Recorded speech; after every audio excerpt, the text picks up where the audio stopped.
Today, I want to talk about should you leave your husband for your affair partner? If you're in this situation, first of all, I just want to empathize with you.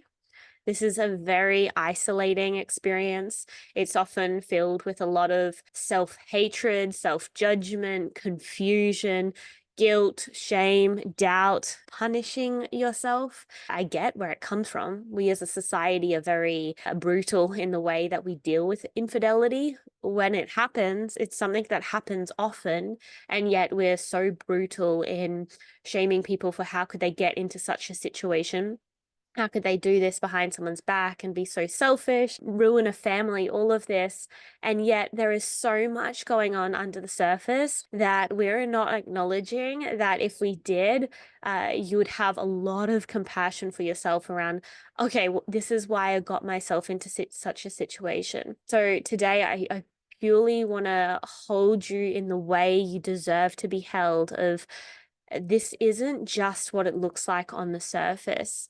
The surface to how people would see if they did see what was going on. One of the things that I see in these dynamics a lot in the community that I have is a very black or white thinking around the decision on the option that you have of, do I stay or do I go? Do I leave my marriage or do I work on my marriage? Do I end it for my affair partner? You're weighing up all the good things about your husband and all the good things about your affair partner, all the things that are lacking in the relationship with your husband, and all the things that may be flags or things that don't quite align with your affair partner.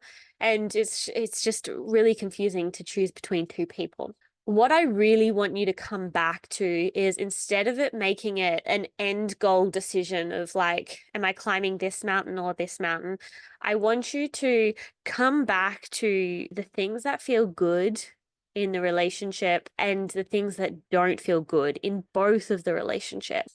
What is often happening in affair relationships is, and in the marriages, is we don't have emotional depth and intimacy. And so there is often a lack of safety around being able to communicate everything in the relationship. And so needs are going unmet. One of the biggest things that I want you to look at is, how safe am I to communicate everything with these two men in my lives? Instead of being like, I'm choosing you or I'm choosing you, come back to the here and now where you're at. The big picture goal can feel overwhelming.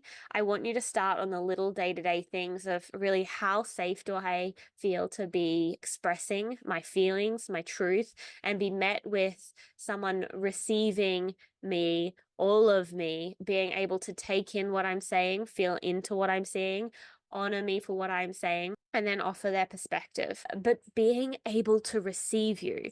What I see in these affair dynamics is often there is a defensiveness, and the defensiveness is making it hard for you to be able to share your truth fully. And so you're suppressed, you're tiptoeing, you're eggshelling.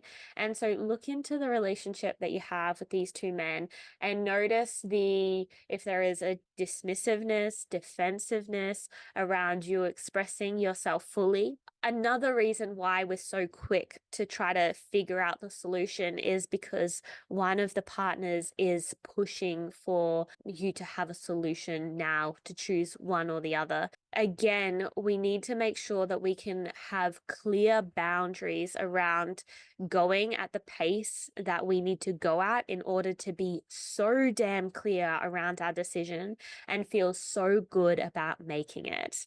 You do not need to be making a decision that is not wholeheartedly something that you feel very aligned with. And so if you are stuck in this position, it is not as simple as say, watching a video in an isolated place away from friends, family, and people that are supporting you. If you do want support with this, I can help you more on finding out what your needs are, finding out where maybe you are being compromised in these relationships so that you can no longer be compromised and live from an empowered place where you're excited about the relationship that you're in. So I hope that helps. If you have any questions, put them below. You can follow me on Instagram, and bye for now.